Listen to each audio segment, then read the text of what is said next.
Oh.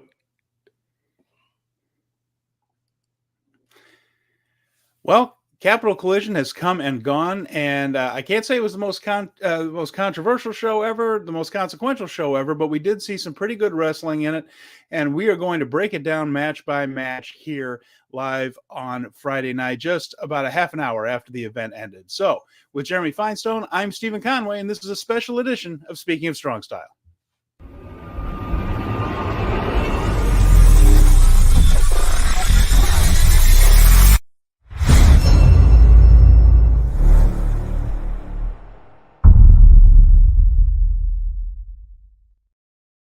Welcome, everyone, back to Speaking of Strong Style, this special edition. And just after Capital Collision, we're going to discuss the news, issues, and events surrounding New Japan Pro Wrestling. And this Capital Collision show is the latest offering from the NJPW Strong brand. We saw several title matches on this one, some special challenge matches. And overall, I thought the quality of wrestling was pretty good. There were a couple of really good matches on this show, as a matter of fact. As it turns out, though, like I mentioned, no new champions, no real surprises. And, well, the only surprise is one that I'm not sure is a particularly great thing, which came in the tag team number one contenders match. But so, again, Jeremy, here we are about $20 lighter, and I'm not sure we really got what we needed out of that. We were talking about that just before we went on the air. Yes. And it's Capital Collision was a good wrestling show. Yes. Pay-per-view quality wrestling show. You're going to have to talk me into that one a little harder. Okay, so I liked this show. Yeah. Okay, let's get that out of the way. I liked a number of matches on this show, and I think there were one or two matches on it that were actually divine. Like, I just tremendously enjoyed them. Yeah. But when I think about what your money extends to, both like pay-per-views with AEW, which is $50 for 4.5 hour shows, in which top to bottom they're giving you everything in the kitchen sink, or you have a Peacock show, which is $5, and you know that you're getting 5 matches on the other side. Now you have New Japan World offering $20 domestic pay-per-views, comparable to a TNA show, comparable to something like that. And I'm not sure that it is going to be competitive going forward with what they are offering for the price point that they have. There are things that you can see on this show, frankly speaking, that if they took this show and put it on September 6th on New Japan World before the Shingo anniversary event, it would fit right in top to bottom on the show for the $10 that you pay monthly. That is as succinct a point as I can put it on this show. If you are trying to get somebody into New Japan for the first time and you brought them to this show or this pay-per-view, it felt somewhat impenetrable in a lot of ways. Like, there wasn't any real guideline to get somebody into it in the first time. There was a lot of, hey, if somebody heard about Zack Sabre Jr. winning the G1, sure, they plugged it, and Walker, and Veda, they made sure people were aware of it, but it didn't feel like the next thing people would want to see. It felt like it was in line with the TV title match that Zack Sabre Jr. would have the last few years. This is all fine. Everything is fine with all that, but fine is not good enough for the pay-per-view quality of what people are asking for and their time and their thing. We ended this show, and there weren't any surprises. There weren't any real takeaways. You thought maybe Mina Shirakawa would challenge Mercedes Moné, potentially, when you suggested that. That's the point. We got nothing. The next thing we know, she's probably going to be in Lowell, Massachusetts, which is near her hometown, and she's going to be defending somewhere in November, which I believe there's a show, like the first week of November is the next domestic one, which is okay. But okay just feels like you need more right now in New Japan to keep the gas on the pedal on the gas. Yeah, you get good matches a lot of places. Good matches a lot of places. And we got good matches tonight. We're going to talk about them. The idea that King of Pro Wrestling in October is part of your monthly subscription, that Destruction in Kobe is part of your monthly subscription, and this show wasn't, seems incongruous to me. Mhm. And it's a little troubling just from a consumer angle. You know, it just didn't feel like this was worth $20 over the subscription. I can see good matches a lot of places, and I'm going to see good stuff at Destruction in Kobe, King of Pro Wrestling. What is it about these Strong shows that make them worth the $20? I don't have a good answer for that off of this one. I saw some good wrestling, but I see good wrestling all the time. And like you said, it's not quite enough. There wasn't. And again, the production was bad. Let's go right into that. I mean, we didn't have any audio issues really this time. We could hear the announcers the whole time. So, you know, thumbs up there, guys, for doing the bare minimum on that. A little bit of a late start on the pre-show for the English commentary. Yeah, well, oh, yeah, you're right. That's true. The other side is, again, very dark arena. Couldn't really see a whole lot. And then inexplicably, they point the hard camera at the one place when there are zero fans. Why they do this, I have no idea. They shot the ramp, and then there's nobody even sitting near the ramp on that side of the ring. So all you're seeing is the ramp and blank space behind the ring. Why they do that? It's so amateurish, and it's been going on for years and years. And New Japan in Japan does not do this. I mean, you know, sometimes you see the aisle, but there are also fans, and they don't shoot it like this. It's just this North American production that for years on years now has been amateurish to worse than that. I mean, sometimes just flat out clumsy. And it's really puzzling to me why they would have a crowd of about 1,800 and put none of them on the hard cam whatsoever. Position the hard camera in a way that shoots no one whatsoever. It's baffling to me. The way that they had the arena shot made it look like it was a pandemic era episode of Dynamite with only the front row illuminated. And there were a lot of regulars that I recognized from a number of the New Japan shows. And shout out to those. And bless them for coming out. Bless them for coming out. They were feeling it, and they elevated that show. And I do believe that putting this show near DC got a lot of Mercedes Moné fans, because that crowd went alive for the main event for her. And for Lio. And Lio Rush as well, for those top two. And they got the musical performances. They got they got a lot of love, but they weren't enough to drive a greater awareness for this show. And let's keep in mind, I think we had maybe 3 people that were in the G1 on this show. I mean, yes, they need a lot of time off and a lot of rest, but we had Finley, we had Zach, and we had Naito. Do we have anybody else? Gabe. And Gabe. So we had 4 out of the 20. You know, like I know that Yota Tsuji is off and everyone's kind of resting and relaxing, and there were things, but the New Japan experience, right? Like if you want the New Japan experience, yes, you got the War Dogs and you got Maloney and Connors and Yoshihashi, and I'd to die for, you know, like, and you got the Gabe Kid match. But is that enough? Is that the sustainable model that if you're not going to put in the guys that you put in the G1, the majority of this New Japan card in the States, are you getting the authentic New Japan experience? Mm-hmm. Well, you know, it's something that we've dealt with for a long time with this NJPW Strong stuff and the production values and things. But they got a decent crowd. Now, the crowd was down. Last Capital Collision, over 2,100. This time, about 1,800. So down a little bit there. I don't think it was as good of a lineup as the last one, which doesn't, it probably contributed. But the crowd that was there reacted. And they don't mic it great. They don't mic it very well. But you knew who they were excited for. Yes. Yeah, you could hear that. Yes. Yeah. So those people that did turn out did make some noise up there. So, So should we go into it and just talk about this card then? Yeah, let's just go right down from the bottom to the top. Yeah, and again, we talked about how the Strong Survivor match, that's the opener, is the King of the Hill match, and that if you win, you remain in the Strong Survivor match. And Matt Vandegrift has been that guy for several shows now and well over a year. This time, his opponent was Alan Breeze, And this is really just a dark match, truly. And it's just to make sure everything's working. And as it turns out, they needed it because, like you said, it was a little quiet from the English commentary for a little while before it kicked in. But during the show itself, there weren't any issues.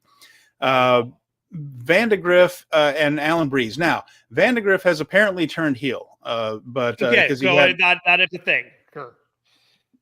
What's that now? Right. That is a thing. I was gonna ask you, like, because he's gone dark. Like, yes, the dark has taken him. he acted like a heel. He acted like this guy's below me. It's a different attitude than he's had in his previous matches. This was a squash. Alan Breeze got almost nothing in this match. He got a couple of moves, but this was Vandegrift for a long time. A couple of things from Breeze. And then Vandegrift finished him off. So nothing much to this. Vandegrift stays as a strong survivor. I guess they're trying to do something with him as a heel. Breeze showed he had no opportunity to show absolutely anything. He was just sold, hit a couple of moves, and then lost. So nothing really to speak of in this one, except that we're going to get more Matt Vandegrift, I guess. Yeah.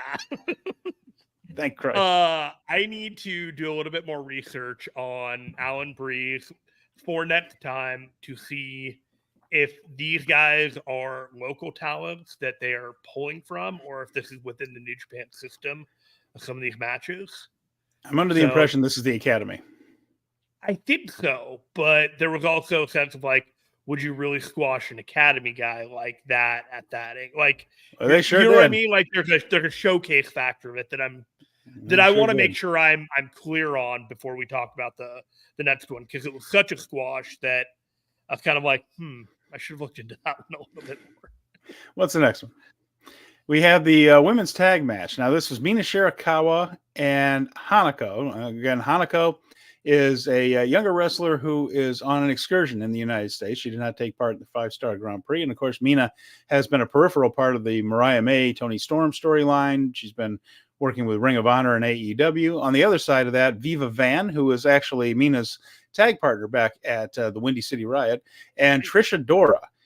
And let's break this one down. So sure. Mina and Hanako did very well. I thought Viva Van and Mina looked really good together.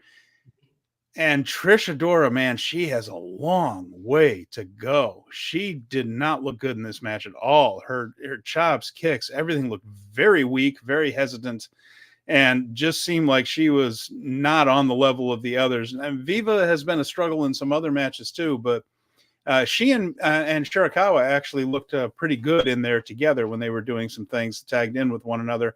Hanako is a young talent, but a talented woman, abnormally tall for a Joshi. She's almost 6 feet tall, and but moves well.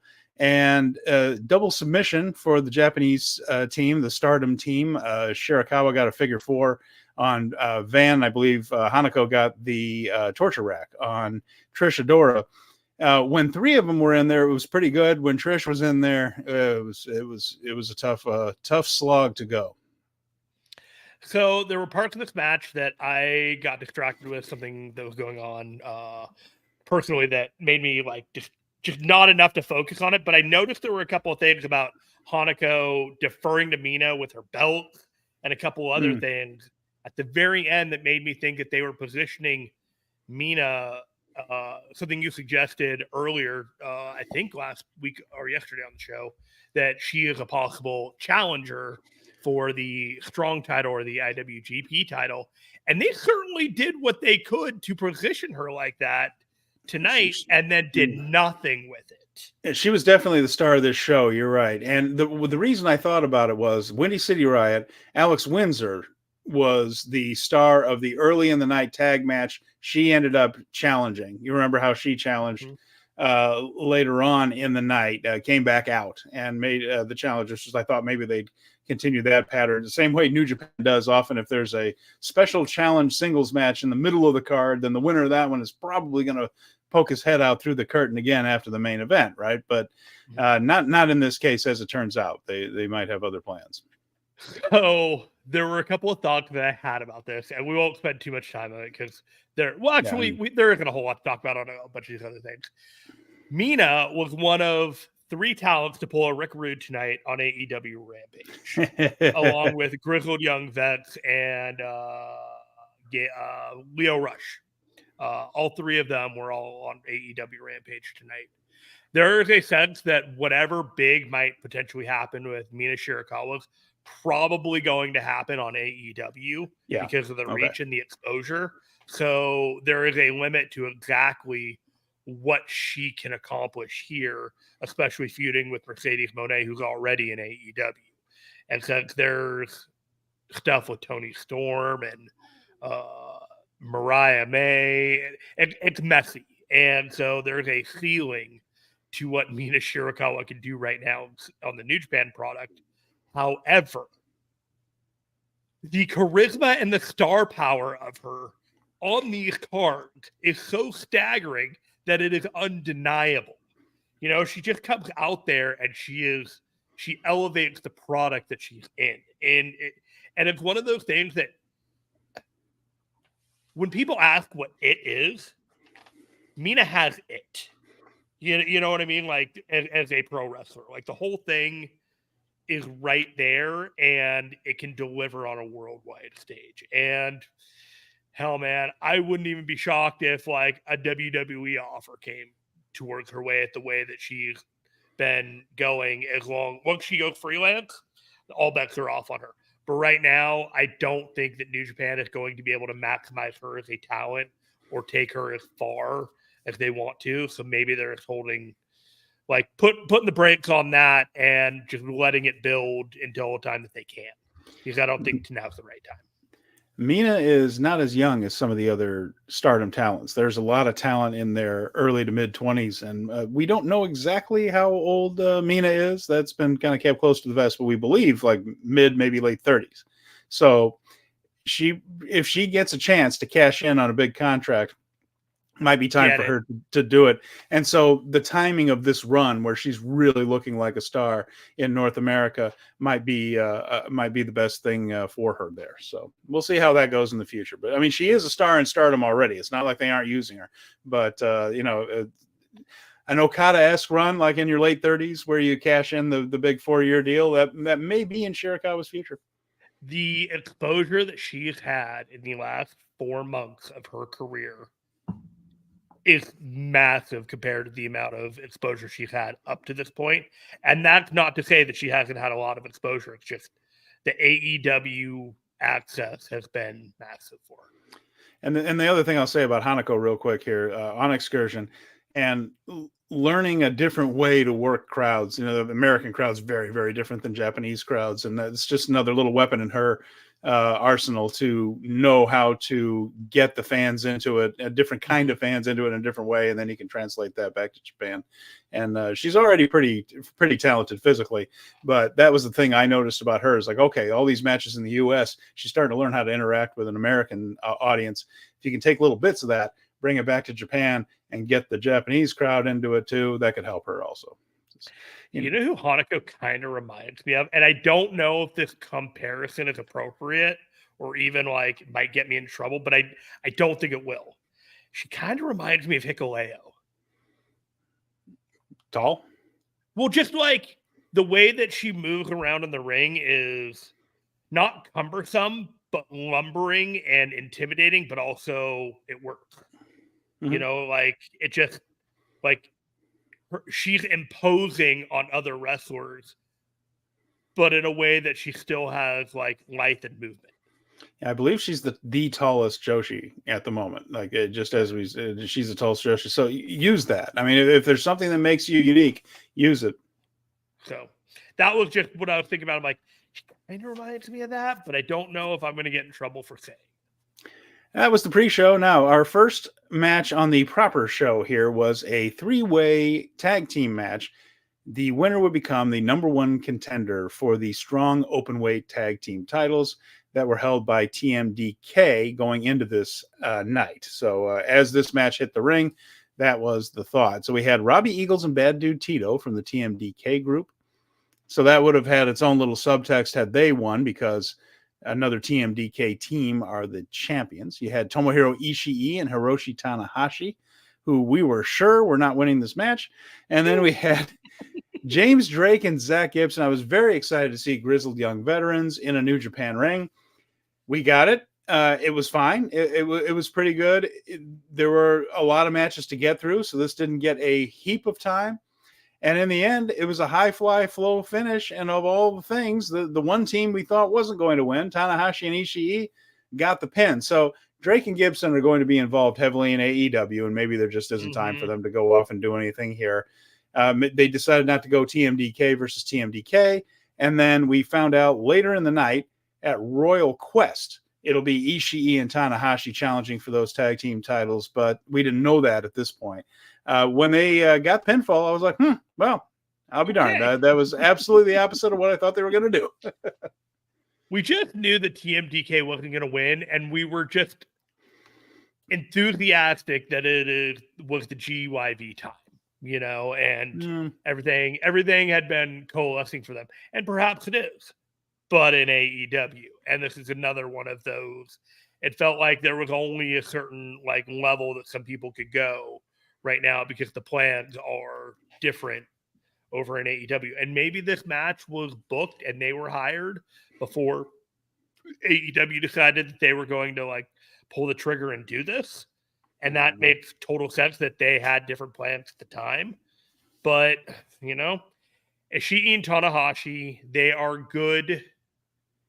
They are good people to put the stamp and seal of approval on a tag team. If you beat them, that adds to your lineage and your caliber, and that still does mean something. And I think at Royal Quest, I think it's going to be a fine match, third or fourth on the card below a number of singles titles. And we're going to enjoy it. It'll be fine. It'll be great. I also like that the TMDK team, which is not a regular tag team. I mean, they team together in the multi-person matches and whatnot, but not a regular two-man team. Tito and Eagles, they're the ones that took the pin. So they actually protected Grizzled Young Veterans also in that sense. So if they do come back to New Japan, they haven't been pinned yet in a New Japan ring. So maybe in the future. I'm hoping so. I'm a big fan of those two. Good Liverpool lads. I want to give a shout out to Eagles and Tito. I thought they were good. I thought their coordination as a team was really good. They're both very good. The Brute and the High Flyer, that kind of combination is normal. They did it well. And, we didn't really get a chance to touch on that because it was all about the other two and who won and who didn't. But flowers to you two as well. All right. Next up, we had a 6-man tag match, which was really a preview of the Destruction in Kobe global title match between David Finlay and Yoshihashi. So they were on opposite sides here. Yoshihashi's partners were Kevin Knight. I'm a big fan of Kevin Knight, and Rocky Romero. I'm also a big fan of his. So I was looking forward to this one. On the other side was Finlay and his fellow War Dogs, Drilla Maloney and Clark Connors. And this match was good again. I enjoyed it. This was a fine 6-man tag match. I love watching Kevin Knight wrestle, and he has really good chemistry with the War Dogs. He avoided the full clip. He had a big DDT on Connors, and then he jackknifed Maloney to win. Now, Rocky had already been taken out by the Drilla Killer, that move from Maloney that always looks like he kills the guy, though he never does. He does. He knows how to handle that move, but it looks very scary. And I also like, by the way, that after Kevin Knight got kind of a flash pin on Maloney with that jackknife, Maloney didn't spend a whole lot of time complaining to the referee or standing there with his eyes bugged out and his mouth open. He just beat the living hell out of the guy for pinning him. I like that. That's good heel work. That was very pleasant to see. Usually you get 30, 40 seconds of the guy acting like a nincompoop for a while. Instead, he just went right to the violence. And there was a full beat down on these guys. And I mentioned that Rocky had already been taken out by the Drilla Killer. Shillelagh shots to both Yoshihashi and to Knight. They ended up, that would be Maloney and Connors, giving a full clip to Kevin Knight. Now they can, if they choose to, have Knight get a partner, whether it's Kushida, whether it's anybody else, and go after the War Dogs for this. And he's got a pin on him. So you can go that direction. Or you can just say the War Dogs are assholes for beating up somebody after they lost. It works either direction. And put a little more heat on the Dogs going into that match. Just a solid classic pro wrestling of giving the baby faces the win, and then the heels get the heat back afterwards by beating up the baby faces and being babies about losing. So to me, this is just good fundamental pro wrestling and an enjoyable match. So I remember in our preview show, we had a conversation, and at first the dialogue was like, "Well, yeah, it seems like an easy win for Bullet Club." I'm like, "I'm not so sure about that," and it kind of split the middle, right? The Yoshihashi side got the win, but they got their asses kicked for winning, basically, and made to be looked at as losers in a way, shape, or form. So I don't know about that, other than you had to make sure that the Bullet Club looked strong coming out of this match, even if they weren't going to win. And it's a booking quagmire. Don't know if it worked great, but I get where they're going with it, because the TNA arrangement seems to be leaning more towards WWE and probably not with New Japan right now. That kind of takes Kushida off the table in a way. So if he's with TNA and not truly freelance or doing the coaching, he may be the Kevin Knight partner. But would it be completely out of the question to be Kevin Knight and Rocky Romero going for the No, not out of the question at all. And of course, Rocky's one of the great junior heavyweight tag wrestlers in New Japan history. I noticed that Kushida's name was not mentioned. Right. And Knight has been his partner for a couple of junior tag leagues and all that, but Kushida's name was not mentioned. And that was why I brought up the idea that it might very well be someone else that they just don't politically can't have Kushida right at the moment. So we shall see, but I feel like they are setting the groundwork for a lot of the events near the end of the year, and the road to Wrestle Kingdom continues. Up next, we had a grudge match that was no DQ between West Coast Wrecking Crew and Fred Rosser and Tom Lawler. Now, this match began in the locker room. They did the whole thing like, wait a minute, we're hearing there's a disturbance in the locker room. Send the camera back there immediately. And the fight is already in progress. Then it turned into, I guess when you're in North America, you think you have to have one of these matches on every single show. But this was the hardcore, no DQ, cookie sheets and what else? There were trash cans, all of the usual cliches here. These matches aren't for me. I've talked about, I don't see it. They just all blend together to me. They all just look like the same match over and over again, no matter who's in them. The only thing that was different was apparently there was a table shortage in Washington, D.C. this week, and they had to go to Home Depot and get doors. They've been doing doors for a while now. Doors? Why in the hell would a door be there? Why would a door be under the ring? Every time they went to San Jose, Homicide would go through a door or something, and it's like, why doors? Apparently they score better to go through than some of the tables at Home Depot. I legitimately don't know, but this is not new, and I was like, wow, they are really leaning into the doors. Yeah. They worked hard enough to try to get all this stuff over. Lawler and one of the West Coast Wrecking Crew went through the door bridge, which is from the ring to the rail. They laid it out there.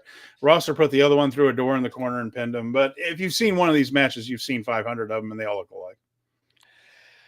What was your main takeaway after watching this match? That I kind of hope the feud's over. Okay. I kind of thought that they were doing the hard sell to get these guys in the World Tag League. Both tag teams. I would like to see. I've been mentioned many times that I'd like to see Isaacs and Nelson in there. But yeah, I think we might end up getting Rosser and Lawler, which is all right with me. We were talking about on our regular show on Thursday. There aren't a lot of actual tag teams in New Japan right now. They need help to fill out this World Tag League. Because you think about it, just 5 guys doesn't really have a heavyweight tag team. LIJ doesn't have a regular heavyweight tag team.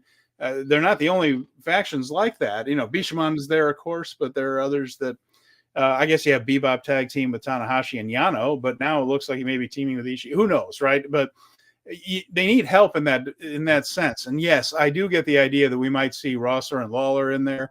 I'd like to see Nelson and Isaacs. I think when they're not hitting each other with dollar store cookie sheets, that they're a really good tag team.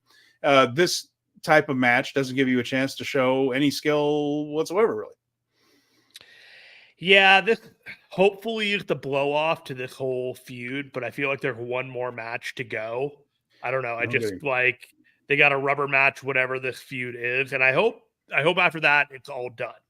But like I said when we were previewing it, it's like this is legitimately one of the longest running things that New Japan of America has had going for a very, very long time. And it is going to be kind of a marker of Kikuchi, the new long-term booking guys. Like, how are they going to incorporate these guys that have been used on the New Japan America branding? Are they going to bring them over for World Tag Week, which is an easy give? Like, are we going to integrate this more, or are you going to keep them off to the side and say, we're only using you when you're absolutely essential? Like, these guys are staples of the domestic brand of New Japan. I'm just advocating that, like, if we really feel like we want to make this important, like, you need to have them in more time in Japan. Flat out. Hopefully we'll get to see West Coast Wrecking Crew in there. And Rosser and Lawler are both, I enjoy their work too. So maybe it's time to end this one and then maybe have them wrestle some other people. I'd watch that. That would be divine. Divine. What's up next? Zack Sabre Jr. and Titan. Now, speaking of divine. This was a very good match. They're both so smooth in there. Zack can do just about anything in any style. And so the variety of opponents with whom Zack can have a great match is just unparalleled right now. Will Ospreay may well be the best in the world at the moment, just with the matches that he has in the big moments, but Zack is very much in that discussion. This is an excellent performance from both guys. It went exactly the way it had to go. Zack is challenging for the World Heavyweight title. He just won the G1, and he's going over. Titan is exactly the kind of guy who won't be hurt by losing to Zack, especially when he wrestles the way he wrestled in this match, which they did mat work. Titan did some moving around, did some not a whole ton of lucha libre style flips and things, but Titan can do a lot more than that. And this is just a really terrific wrestling match that involved a lot of grappling, a lot of pinning combinations, all that stuff that Zack really excels in. In the end, of course, Titan ended up getting tied up in knots, and that was the end of that one. But that's the only way it could go. I mean, Zack is on an upward trajectory that I don't think is going to be interrupted until, and maybe not even after, he faces the World Heavyweight Champion. This guy's not going to be doing much losing for the rest of 2024. Full disclosure, I made a social media post that said after I watched this match, I felt like I was okay spending the $20 for this show. Somewhat nullifying my argument for earlier, but let's be honest, everybody, I was always going to watch this show. Like, this is not about me. This is about getting people who are way more casual about New Japan to be interested and want to commit to it. This match was fantastic. It was divine. This also continues the trend of Zack going through LIJ members. He's already gone through Shingo. He's gone through Yoda. He's gone through Titan. I'm a little skeptical he's going to get a match with Hiromu if the direction is that what Hiromu's got going forward. Not out of the question. But I wouldn't be shocked to see a Zack versus Bushi match. Maybe near the King of Pro Wrestling. Or whatever it is that Great Khan and Naito are wrestling at. Yeah, theirs is Destruction. Destruction in Kobe is where that one's happening. Destruction in Kobe on the 29th of September. Like, if Zack were to wrestle Bushi on that night, wouldn't be shocked at all. Yeah, good stuff. Great match. Check it out. And the other thing is, Zack got the first reaction that even with the crummy audio, the way they mic the crowd, the first real star reaction. Like when he came out, there was a pop in that crowd right there. Zack is definitely over right at the moment. They've done a good job of making him look and seem what he is, which is very, very special when it comes to the ring. But now there's a different aura about him, and that crowd kind of burst when they saw the G1 winner this year. So that was cool to see, and that's a good sign for the future. Zack Sabre Jr. is he is the best technical wrestler in the world right now. Yes. Like, he is just performing at a level that, as much as you have Will Ospreay wrestling once a month, one of these classic matches, and Danielson wrestling once or twice a month, these classic matches, Sabre's doing this every week, twice a week sometimes. He is just cranked at all levels right now, and it's just, we talk about being in the midst of rungs for Ospreay last year and Omega a couple of years ago. We're in the middle of another one right now with Zack Sabre Jr. Enjoy all of this right now because this is something pretty magical, and it could end at any time. I don't think it will, but it could. So just enjoy it. I'm doing it all over the world too. Rev Pro, CMLL, New Japan, everywhere else. So Zach's on fire. Next up, we had Tetsuya Naito and TJP. Now, this was one we were kind of curious about, but Jeremy, I'll say this. TJP worked his ass off in this match. He worked his ass off. He spent a lot of time working on Naito while Naito was on the mat. So there were all these things where he was doing to work Naito's legs and work his arms, but keep Naito down. But this was the classic thing of TJP just being a ball in a pinball machine bouncing off of everything while Naito was the flipper that just kind of stays in one spot and does a few things, which is exactly what Naito needs to be doing right now. He doesn't have a whole lot of big high impact matches left in him. His time as a main eventer is probably beginning to wind down, or it's in the middle of the wind down. But TJP really came up with a match where Naito didn't have to do a whole lot, and TJP did all the work for him, and it was fairly entertaining. I mean, I think he did a really good job at it. Yeoman's work from TJP. This is amazing. I was locked and loaded with a completely different viewpoint about this match that was similar, but just I'd approached it completely differently. But I think you kind of sold me on it. Because when I tell you what I thought, one thing I did not think the entire time, and it just kind of hit me now, was Naito looked bad in this match. I don't think Naito looked bad in this match at all. No. But the thing that I noticed about it is that this was a TJP kitchen sink match. Mm-hmm. It felt abundantly clear to me that this guy knew he was never, ever, ever, ever, ever getting another Naito match. Singles match in his career, and by God, he was going to get all of his shit in. And now it was like, as long as I don't have to take off my shirt, and so TJP took off his shirt for him. Yeah. He needs to be wearing that shirt. You can tell. Again, we go back. It's not an effort thing with Naito; it's a health thing. His knees and things just will not. His body will not cooperate. His knees are shot. His back shot. His neck shot. Thing as well. And you can see he can't work out like he usually does. He's not in as good a shape. But he still knows every trick in the damn book. And this was entertaining. We got the mist from TJP. He hit the Mamba Splash. Like you said, we got an entire TJP arsenal in this match. Yes. Naito ended up winning. If you ever wanted to do in a Naito match, he got it all in one. Yeah, and of course Naito won. But he wrestled it smart, took care of himself. TJP did the work, and it turned out to be fairly entertaining. Again, not an all-time classic. That's not how I'm trying to make this sound. Right.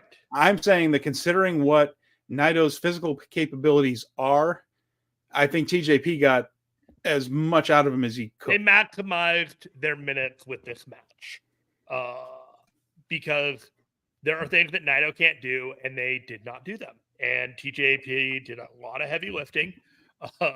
Not everyone's going to love this match because if you don't love TJP, it is all TJP for a majority of the time. We joked, like, is this going to be a Naito wearing a t-shirt match? Hell yes. Oh, yeah. It absolutely was a Naito t-shirt match. But TJP got the t-shirt off of him, put it on, and then Naito put it back on because he's like, no, this is the kind of match stuff. And Naito knew how to get that over. Yeah. Naito knew how to get that. The crowd popped for him putting his shirt back on. That's how smart Naito is. And they got a Destino without Naito having to do the flip. And I laughed. Yeah. All right. Up next, we had a title match. We had the NJPW Strong Tag Team titles. This is TMDK. And they were up against Hechicero and Virus. And boy, Hechicero is so damn good. This match was really strong toward the end. And Hechicero just brings a charisma out there that you don't get from very many people. He just has something about him that just draws your eyes. Virus is an older wrestler, but he still moves very, very well. He still works very, very smart. TMDK brought the teamwork like they always do.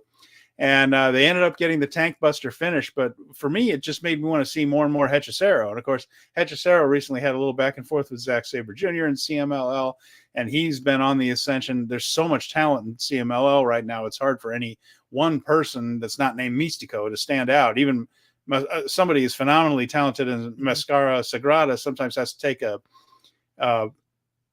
a back seat to some of these guys. But there were handshakes after. Now they're on their way to facing Ishii and Tanahashi at Royal Quest. Tanahashi came out afterwards and made the challenge in English. But I just enjoyed this match. I mean, this was a lot of fun to watch, and it just reminds me that I really need to watch as much CMLL as I can too, if I can find time, because there was a lot of really good talent in that group. If only CMLL wasn't so financially impenetrable, like per month. I feel like it's one of the most expensive things to watch. I think it's like $30 a month to watch it. It's just but I digress. TMDK, they are thriving right now, and I don't know if their time is short or if it's going to be lasting a while, but I feel like they are maximizing the opportunities that they have and showing a little bit of personality. Mikey is the beater, and Shane Haste is the crazy guy, and somehow, for whatever reason, it works. And I like that they are getting the opportunity while Zack is ascending as well. But let me tell you, ever since Fantastica Mania, whenever Hechicero viewers show up, I'm here for these guys, man. I love them so much. I was there live, and I'm just watching these guys, and I'm like, okay, I get it. I totally get it. By the way, earlier I said Mascara Sagrada. That's a Hall of Fame guy from the past. I apologize. Mascara Dorada is the phenomenally talented young guy there. Sagrada, there is Mascara Sagrada. He's a Hall of Fame wrestler from, I think he was I probably would have been the 70s, 80s, and things like that. Just somebody that I saw growing up. So I twisted that around. But Mascara Dorada is the current guy that's just really, really good, along with the rest of that crew. So yeah, we had you mentioned the Ishii and Tanahashi match challenge for Royal Quest, and I was really surprised that was the only challenge for a title that we got on this show. The only one. Yeah, the only one. Up next was a special singles match, and a wonderful one as well. Rematch from Windy City Riot. Hiromu Takahashi, Mustafa Ali. The stipulation on this was if Ali won, Hiromu would have to acknowledge him as the best junior heavyweight in the world. So what we ended up getting was an excellent match between these two. I wrote that was the best match of the night up until that point as I was taking notes on it. Ali and Hiromu have very good chemistry. Ali's heel work is strong. He worked over Hiromu's neck a lot. There were a lot of terrific near falls, very athletic match. It reminded me that Desperado won Best of Super Juniors. Doki is the current junior heavyweight champion. Hiromu is still the top guy. This is just a phenomenal wrestler, one of the best talents in the world. I'm glad he's outgrown that division for the moment and is now challenging for the Never Openweight title. And once again, understanding that he is going to be challenging Henare for that belt, you kind of knew how this one was going to go. That this was another way for Hiromu to get a win back from someone he lost to earlier. And, of course, Ali's undefeated streak has since come to an end from Chicago. The other thing that Ali mentioned afterwards that I thought was significant was he put out there already that he wants another match with Hiromu because they're 1-1 now, and he wants it in Best of the Super Juniors. To me, that's what I really want, is to get Ali over there for a full tour and wrestling all those top junior heavyweights. If this leads to that, I am 100% happy with it. Excellent match, and even better news if Ali is going to go into Best of Super Juniors. There was a point in this match, and it was around the time that Ali did the backwards DDT and got Hiromu down on the floor, and then he did the springboard over the divider into the arena, into the audience. And it slowed down the match to a point that I felt like it got put into WWE mode for a period of the time. And I couldn't stop thinking about it. And it kind of took me out of the match just a little bit. And then Hiromu took control of the match again, got got Ali thrown into the turnbuckle upside down, and Ali just looked like he broke his neck leaning on his back or whatever before. And the match just kind of like picked up the pace significantly right there. But I wasn't sure if it was they needed to catch their breath or they couldn't pace it a mile a minute the entire time. But that was the one part that I was like, I felt like tonally the match shifted from mile a minute, let's slow it down, and then go mile a minute at the very end. And it just seemed very kind of transparent to me. And I want to see these guys go at it again. I want to see Mustafa Ali do the Takeshita in the junior heavyweight division of New Japan. I want to see all of these things. Did they really mention the Hanare stuff with Hiromu at all during this match, or did they stick with just keeping the narrative of the junior heavyweight division? It was more about the Windy City Riot thing and acknowledging Ali as the best in the world more than anything else. But yeah, just booking wise, you can't have Hiromu be pinned right now. But no, they didn't mention a whole lot of that. The part that I'm going to digress for just a moment. Sure. What you were just talking about, where it felt very WWE-ish. When I watch a lot of current WWE, which I'm enjoying currently right now, I think they're doing some strong stuff. If I watch a lot of current WWE, there is something in me. There's such a pattern to it that when I go to watch New Japan and someone gets thrown out of the ring, in my mind for half a second, I think, oh, commercial. Yep, right. Even though there aren't any in New Japan on New Japan cards, I'm just like, oh, they're going to commercial now. It's such. But there is a breather aspect after they do the one or two big moves, because a count-out's not typically going to happen, and until they get back in the ring, it's a lot of stalling and kick punch to keep you down kind of thing. So there is kind of a commercial aspect break to it, even though you're not actually getting a commercial out of it. Anyway, terrific match from them, and hoping to see it again in the spring. So we move on now to our semi-main event, which was for the Strong Openweight title. Champion Gabe Kidd defending against Washington, D.C.'s own Lio Rush. Now, Rush had a lot of support from the crowd, and we had the Samoan Watchman is here. Good to see you, sir. Kidd was good in selling for him and throwing Rush around quite a bit. That was the thing, of course, he one thing about Lio is he's a small guy and with springs where his legs are supposed to be. He and Kevin Knight both just have incredible hops. So a guy that's as strong as Kidd, picking him up, throwing him around, it always looks terrific because Lio also knows how to help that along and to take the bump. They actually worked really, really well together. I was curious to see how these two different styles would go, right? Lio kept kicking out of some really bleak looking moments, like he would just take these big high impact moves, but he just kept kicking out, which got the crowd a little more behind him each and every time. It was well worked in that sense. And Rush even got nicked on the temple a little bit. And of course, your head is very vascular, especially when you are in heavy physical exertion. So he bled a good bit right there. That always added to the atmosphere, although it was just a small little cut. Crowd was going nuts after he kicked out of a Gabe Kidd pile driver, which is frequently one of his finishers. And it was just a story of him powering out of all these pin attempts after just taking a big shot from Kidd, and Kidd just piling on the pressure. Finally, Kidd ended up getting the Dr. Bomb and beating him. But there was one moment in this one, Jeremy, this is how well this was worked.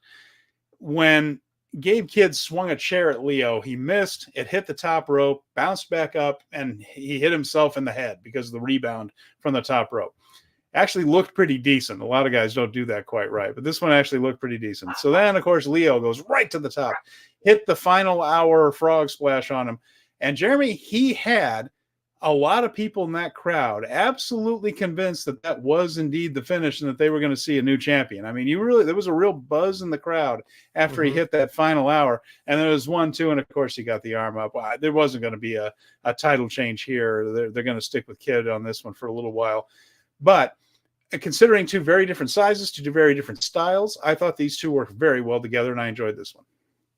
So this was the match that made me think about the price point for the casual. And when the match was over, I do believe that both Lio Rush and Gabe Kidd got something out of it and both grew as performers presentation-wise. They both earned something. The multiple kickouts, the do not quit, the hometown like reception, the presentation of Lio Rush coming in, the dominance of Gabe Kidd, the brutality and the viciousness and the War Dogs tattoo on his knee that I've never seen before, and the Psycho knee and the Brain Buster, all of it worked. But I sit there and I think, okay, Lio Rush was a great guy to have for the DMV in Washington, D.C. He's there. He's local. But he was never going to be the guy to get a significant chunk of pay-per-view as a result of his presence on the card. Like, he is not the star power at this level to be semi-main on a $20 pay-per-view. And there's a part of me that feels bad about saying that, because I know how hard he works and I know how talented he is, and it is of no fault of his own. It is just the circumstances of which he is presented up to this point and being presented against Gabe Kidd at the semi-main of a New Japan domestic card. I don't believe that a number of people are compelled to believe that he should be at that role. And so that was the part of it that I was struggling to be eloquent about without being a complete and total bastard about it. If that made any sense. Yeah, and it wasn't the main event; it was the semi-main. But you make a good point that it's a pretty prominent spot, and especially for somebody who's barely been in New Japan for quite a while. You know, he had that run where he was in Best of Super Juniors and all that, but haven't seen a whole lot of Lio in a while lately. And it was a thing where he didn't challenge Gabe. Gabe challenged him, which was interesting. You know, you could have had Lio cut a video that played and at least say, hey, I hear you're coming to my hometown. I'd love, instead it was like Gabe calling him out. Gabe called him out and then beat him. So there you go. I guess you picked the right guy. If the story is that Gabe is targeting people from the areas that he goes to, like, give me your best guy, I'm going to take him down. That's a great story, but they haven't made it clear that that's what he's doing. Yeah, like, true. I was even there in San Jose when I called Lio Rush, and on that microphone in the where I was at, I couldn't understand a damn word he said. So, like, I flesh this out. Give me the strong story of I'm hunting these bastards because I'm a madman. If that's what it is, and I feel like we're getting to that, that's something. Also, no idea at all who his next challenger is. They just did nothing in that regard, right? Yeah, I guess it would be somebody from Ref Pro, they kind of built something up. They didn't say anything. I mean, you're probably right. All I'm saying is tonight they just kind of said, well, he's the champion. He's still a champion. And that's the end of it. There was no continuation of come back next time and see. It was just that. Let's clarify something for me. The IWGP tag titles are on the line at Ref Pro, or the Strong tag titles on the line at Ref Pro? The official. No, Royal Quest, not Ref Pro, Royal Quest. Royal Quest is supposed to be that was the number one contendership for the Strong Openweight tag team titles. Okay, so the UK and the US have the Strong titles defended. So there's a high likelihood that Gabe Kidd will defend it against somebody from there, because that's where the Strong titles are defended, is not in Japan. Probably, but again, not a word, not a peep, not a video, not a. We'll get there. Maybe they just don't have the guy yet, but I feel pretty good about it. Like, I feel like Royal Quest is going to have some type of Gabe Kidd beat down match. But again, it would have been nice to have the information for the $20. Absolutely. So after that, we had the main event: NJPW Strong Women's Title, Mercedes Moné against Momo Watanabe. Now, you want to talk about somebody that doesn't have a huge name in the United States around here. Momo has been in the United States before, but isn't quite as big a star on that. And even there are a lot of people that feel that even Stardom doesn't quite use her the way she deserves to be presented right there. She's one of the best heels in the whole business. I mean, she is such a great Joshi heel. And but I will say this, they did a hell of a good video package Yes, they did. trying to explain this whole thing as to what Momo is doing. Her whole attitude, you know, she has that sneer on her face that just pops heel right there. She cut good promos that they made into that video package, and by the end of it, you kind of understood why she wants to beat up Mercedes and what kind of challenge Mercedes had right here. So I thought they did a decent job with that, even if Momo wasn't somebody that's had a major presence in North America before. And I thought Momo was outstanding on offense here. I thought Mercedes sold very well for her and got in her own offense too. They meshed well. Mercedes hit a series of suplexes in the middle of this one that really looked good in particular. Momo did so well, she ended up getting some of the crowd on her side and deserved it. There were a few people that were chanting for her in there. And she mocked the CEO dance. You know, there were all kinds of little things in there that she did to kind of get to get heat. There was a ref bump. Her group, Hate, is kind of the Stardom version of House of Torture. They interfere. Oh my God, it was all House of Torture at one point. And the ref bump, they fought over the bat, that little Nerf bat that Momo walks around with. Mercedes got that away from her, hit the moneymaker, then put on the statement to win. But it was a terrific match, I thought. And at the end, you know, a good reaction from everybody in the live in the crowd who thought it was a good match. Mercedes won, of course. And we move on from there. But, you know, and again, no developments. Nobody came out to challenge. She cut a very generic, Mercedes cut a very generic promo afterwards, which leads me to believe they don't know what's next for her at the moment, because there was absolutely no clue. And it seemed like Mercedes didn't really have a direction to take it in either, which is not her fault if they don't have anything for her. But, you know, a good match. Momo's very, very talented. So she was worthy of challenging for that title right there. And but it was mostly just a way to put Mercedes over in a big spot, and on we go.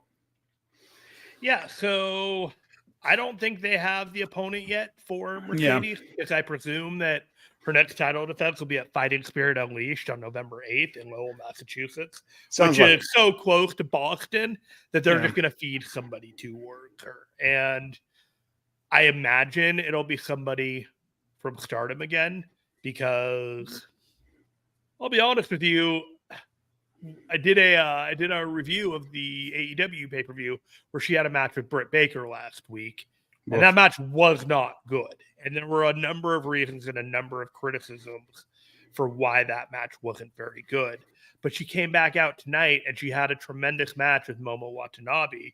She held her end of the bargain, her star power. She read the room. She was able to give and take on the match. Everything operated well. So she was highly motivated to come out here and do this tonight. She is working these New Japan shows. It's clear that they booked Massachusetts because they have her in mind to main event one more time. I hope that they build a long-term program that gets us excited from point A, which is near now, towards November. That's 2 months away. I'm not necessarily sure we're going to get anything other than a video package dropping on social media 3 weeks before the show saying that somebody is randomly challenging her because, you know, she wants to take on Mercedes Moné. I hope it's more than that. But right now, with the domination of AEW on domestic territory that New Japan likes to run, they kind of have to run everything past them first. And it feels like they don't even know what they're doing until 2 weeks before it's go time. So we give and take. I hope we get a more clear plan quickly so that we can get tickets sold and people know like who's going to be on the show for Fighting Spirit, you know, leading into, you know, past whether Zack Sabre Jr. has the title, past Royal Quest, going into World Tag League, going into Wrestle Kingdom. It would be a very exciting time to get people showing up in New Japan, but you have to get your affairs in order on the things that you can. Mercedes Moné is not going to have any other challengers for that strong title, presumably until that show. So get it going.